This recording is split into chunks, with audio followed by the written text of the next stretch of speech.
ഈശ്വര ക്യാമറയിൽ കാണുന്ന ഒരാളാണെന്ന് പ്രതീക്ഷിച്ച് ഞാൻ പോയ ഒരാളുടെ ഭാഗത്തുനിന്ന് കിട്ടിയത് ഇതാണ്. രമേശ് പിഷാരടിയുടെ ഭാഗത്തു നിന്നാണ് എനിക്ക് ഒരു ഇത് കിട്ടിയത്. സുഹൃത്തുക്കളെ, രമേശ് പിഷാരടി ഒരു വലിയ തെറ്റ് ചെയ്തിരിക്കുന്നു. അത് ഭീകരമായ തെറ്റാണ്. ഇവിടെ സംസാരിക്കുന്ന ഈ പെൺകുട്ടി സംതിങ് ഒരു ആങ്കറോ മറ്റൊക്കെയാണ്.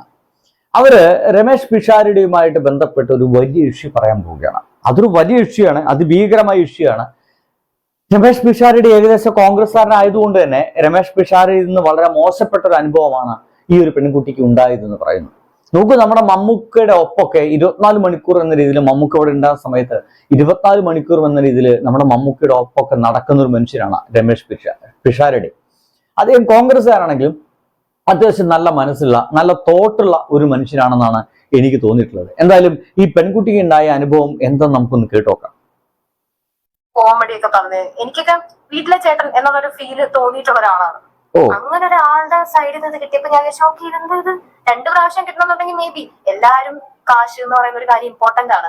പക്ഷെ അത് കൺവേ ചെയ്ത രീതി, ഇതേ ആൻസേഴ്സ് എന്റെ അടുത്ത് വേറെ ആൾക്കാർ പറഞ്ഞിട്ടുണ്ട്. പേടാണ് അല്ലെങ്കിൽ പാടാണ്, അത് അണ്ടർസ്റ്റാൻഡബിൾ ആണ്. ബട്ട് ഇത് പറഞ്ഞതെന്ന് പറഞ്ഞാൽ അടിച്ചിട്ടുണ്ട്. അവിടെ കട്ടിച്ച് പോയി. അതെനിക്കറിയില്ല. ഇപ്പോഴാണ് മനസ്സിലായത്. ഞാൻ വിചാരിച്ച ഒരു പെൺകുട്ടി രമേശ് പിഷാരടിക്കെതിരൊക്കെ ഇങ്ങനെ ആരോപണമായിട്ട് വരുമ്പോൾ ഇതെന്തോ ഒരു വലിയ ലൈംഗികപരമായിട്ടുള്ള എന്തൊരു കേസെന്ന് ഞാൻ വിചാരിച്ചത്. സുഹൃത്തുക്കളെ, രമേശ് പിഷാരടി നമുക്ക് എല്ലാവർക്കും അറിയാം, ഒരു ഗംഭീര കൊമേഡിയനാണ്, സ്റ്റാൻഡപ്പ് കൊമേഡിയനാണ്. ഒപ്പം ധർമ്മജൻ ബോൾക്കാട്ടിയും കൂടിയിട്ട് നമ്മുടെ കേരളത്തിൽ ഒരുപാട് പ്രോഗ്രാമുകളൊക്കെ നടത്തുകയും നമ്മളെ ഒരുപാട് ചിരിപ്പിക്കുകയും ചെയ്തൊരു മനുഷ്യരാണ്. ഈ അടുത്ത കാലത്തായിട്ട് അദ്ദേഹത്തിന്റെ തൊഴിലും ഈ ആങ്കറിങ്ങും ഒപ്പം തന്നെ ഈ പ്രോഗ്രാമും ജഡ്ജ് ചെയ്യലൊക്കെ പരിപാടികളായിട്ട് നമ്മുടെ ഇദ്ദേഹം പോകുന്നുണ്ട്.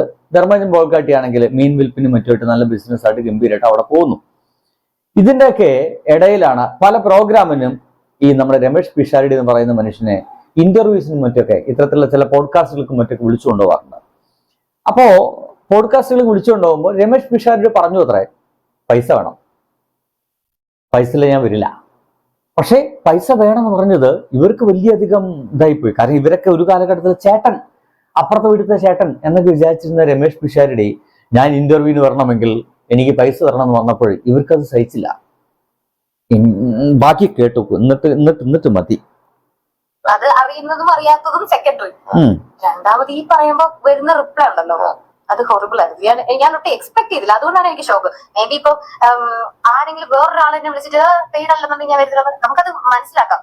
ഇത് ഭയങ്കര ക്യാമറയുടെ മുന്നിൽ ഭയങ്കര ജോയലായിട്ടിരിക്കുന്ന ഒരാള് ഈ രീതിയിൽ പറയുമ്പോൾ നമ്മൾ ഞെട്ടിപ്പോകും. എന്താണ് ഞെട്ടിപ്പോള്? അതായത് മറ്റുള്ളവർക്ക് മുമ്പിൽ പോയിട്ട് നമ്മളെ സമയത്തിന് ഒരു വിലയില്ലാത്ത രീതിയിൽ ഇവരൊക്കെ മുമ്പിൽ പോയിട്ട് 1-2 മണിക്കൂർ ഇരുന്നിട്ട് തമാശ പറയണം. ഇവിടെ സംഭവം ഇത്രേ ഉള്ളൂ. രമേശ് പിഷാരടിയെ ഈ ഒരു പറയുന്ന ഈ പ്രസ്തുത പെൺകുട്ടി ഒരു ഇന്റർവ്യൂവിന് ക്ഷണിക്കുന്നു. അപ്പൊ ഇന്റർവ്യൂ ക്ഷണിച്ച സമയത്ത് രമേശ് പിഷാരടി പറയുന്നു, എനിക്ക് പൈസ വേണം, ഞാൻ അവിടെ വന്നിരിക്കുകയാണെങ്കിൽ സംസാരിക്കുകയാണെങ്കിൽ എനിക്ക് പണം തരാമെങ്കിൽ മാത്രമാണ് ഞാൻ അവിടേക്ക് വരികയുള്ളൂ. അപ്പൊ ഇവർക്കത് ഭയങ്കര ഷോക്കായിപ്പോയി. ഇവർ വിചാരിച്ചത് രമേശ് പിഷാരടി വെറുതെ വീട്ടിൽ കുത്തിരിക്കല്ലേ, പണിയൊന്നും പറയുന്നില്ലല്ലോ, അപ്പൊ വെറുതെ പോയിരുന്ന് സംസാരിക്കുമെന്നാണ് ഇവരടക്കമുള്ള ആളുകളൊക്കെ വിചാരിച്ചത്. നിങ്ങളടക്കമുള്ള ആളുകളൊക്കെ മനസ്സിലാക്കാൻ വേണ്ടിയിട്ടാണ്. രമേശ് പിഷാരടി എന്ന് പറയുന്നത് ഒരു മനുഷ്യനാണ്, അയാൾക്കൊരു കുടുംബമുണ്ട്, ജീവിതം മുന്നോട്ട് പോകണം. ഇങ്ങനെ പല പ്രോഗ്രാമിന്റെ ഭാഗമായിട്ട് കിട്ടുന്ന പണം കൊണ്ടാണ് അയാൾ പലപ്പോഴും ജീവിതം മുന്നോട്ട് കൊണ്ടുപോകുന്നത്. അപ്പൊ നിങ്ങൾ അടക്കമുള്ള ആളുകൾ രമേശ് പിഷാരടിയെ ഒരു ഇന്റർവ്യൂവിനോ മറ്റോ വിളിക്കുകയാണെങ്കിൽ അയാൾ പറയുന്നു, ഞാൻ പെയ്ഡ് പേഴ്സൺ ആണ്, എനിക്ക് പണം തന്നാൽ മാത്രമേ ഞാൻ ഇന്റർവ്യൂവിലേക്ക് പങ്കെടുക്കുള്ളൂ എന്ന് വെച്ച് കഴിഞ്ഞാൽ അത് അങ്ങനെ തന്നെയാണ്, അങ്ങനെ തന്നെ പങ്കെടുക്കാൻ കഴിയുള്ളൂ. എന്താ, രമേശ് പിഷാരടി ആയതുകൊണ്ട് രമേശ് പിഷാരടിയുടെ സമയത്തിന് എന്താ വിലയില്ലേ? 1 മണിക്കൂറെങ്കിലും 1 മണിക്കൂർ അദ്ദേഹം വേറെ എന്തെങ്കിലും ഉദ്ഘാടനത്തിനോ അല്ലെങ്കിൽ ഒരു പ്രോഗ്രാം ജഡ്ജ് ചെയ്യാനോ പോയിരുന്നു കഴിഞ്ഞാൽ ഒരുപക്ഷെ 20, 30, 40, 50 രൂപ അയാൾക്ക് കൈ കിട്ടുമായിരിക്കും. അപ്പൊ നിങ്ങൾ ഇന്റർവ്യൂ വന്നിരിക്കുമ്പോൾ എനിക്ക് ഇത്ര രൂപ തരണമെന്ന് പറയുന്നത് അതിലെന്താണ് പ്രശ്നം? നമ്മുടെ കേരളത്തിലെ ഒട്ടുമിക്ക ആളുകളും അങ്ങനെ ആയി തീരണമെന്ന് ഞാൻ പറയുക. പെയ്ഡ് പേഴ്സൺസ് ആയിരിക്കണം. ഞാൻ നിങ്ങളെ ഇന്റർവ്യൂസിന് വരണമെങ്കിൽ എനിക്ക് പണം തരണം. പണം തരാതെ എൻ്റെ സമയം എനിക്ക് വെറുതെ കളയാനില്ല. 1 മണിക്കൂറോ 2 മണിക്കൂറോ നിങ്ങൾ ഇന്റർവ്യൂവിന് വന്നിരിക്കും, മിനിമം ഒരു 2 മണിക്കൂറെങ്കിലും അല്ലെങ്കിൽ 1 മണിക്കൂറെങ്കിലും അവിടെ വന്നിരിക്കേണ്ടി വരും. ഇവർ ചോദിക്കുന്ന ചോദ്യങ്ങൾക്ക് വളരെ സരസമായി ഉത്തരം പറയേണ്ടി വരും. അങ്ങനെ സരസമായി ഉത്തരം പറയണമെങ്കിൽ അത്രയ്ക്ക് സരസമായ രീതിയിൽ പണം കയ്യിൽ കിട്ടിയിരിക്കണം.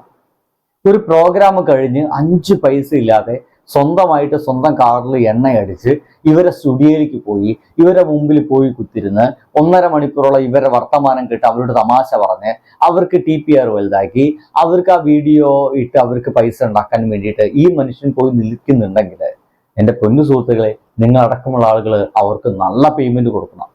അങ്ങനെ നല്ല പേയ്മെന്റ് കൊടുത്ത് മാത്രം പറ്റിയെങ്കിൽ മാത്രം ഇത്തരത്തിൽ ആളുകൾ വിളിച്ചാൽ മതി, അല്ലെങ്കിൽ വിളിക്കണ്ടെന്നേ. രമേശ് പിഷാരടിയാണെന്ന് വിചാരിച്ചിട്ട് അദ്ദേഹത്തിന്റെ സമയത്തിന് വിലയില്ല എന്നൊന്നും നിങ്ങൾ കരുതരുത്. നിങ്ങൾ ചിന്തിക്കുന്നത് വളരെ മോശമായിട്ടാണ്. അങ്ങനെയാണെങ്കിൽ നിങ്ങളെന്ന് പറയുന്ന ഒരു ആങ്കർ എന്തൊരു മോശം എന്തൊരു നിലപാടില്ലാത്ത മോശം ചിന്താഗതിയുള്ള ഒരാളാന്ന് പോലും എനിക്ക് തോന്നിപ്പോകുന്നു കേട്ടോ. എന്തൊക്കെയായാലും ഞാൻ പിഷാരിയുടെ ഒപ്പമാണ്. പൈസ വാങ്ങിച്ചിട്ടുള്ള പരിപാടി മതി. ബൈ.